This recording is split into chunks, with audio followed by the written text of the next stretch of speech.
The Duke and Duchess of Sussex stepped down as full-time working members of the firm at the end of March 2020.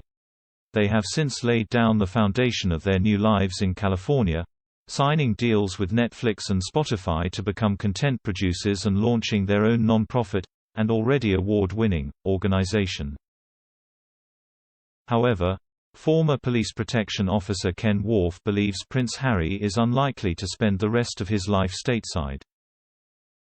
Appearing in an upcoming episode of the Mirror's Pod Save the Queen podcast, the former royal bodyguard said, "Personally I do, and I base that on gut reaction really. I just cannot see them forevermore living in California.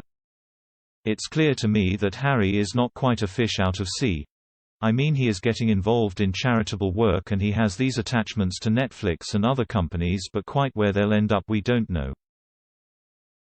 But I just think his involvement with his military charities, quite how he runs that on the other side of the Atlantic, I don't know. But I just have this feeling that he could well be back in a new role, with or without Meghan. I honestly don't know. But to answer your question, I do think he will be back in some form as part of his father's plan for trimming down the monarchy, because within the next decade that is going to happen." Mr. Worf, who co-authored a new book titled Diana, Remembering the Princess, worked as Prince Harry and Prince William's protection officer between 1986 and 1988. He then became the late Princess of Wales' personal bodyguard, working for Diana until 1993. Prince Harry himself spoke about where he feels at home at the moment in a TV interview he did with U.S. broadcaster Hoda Kotb in April.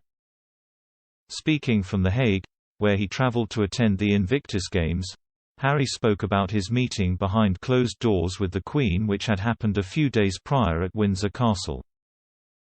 He said, "I had tea with her. It was really nice to catch up with her and, you know, home for me now is, you know, for the time being, it's in the States. And it feels that way as well." Prompted to further speak about his feelings for his new home, the Duke added, "We've been welcomed with open arms. And we've got such a great community up in Santa Barbara." Remaining on the subject, Ms. Kotb added, "So you feel like that's home more for you?"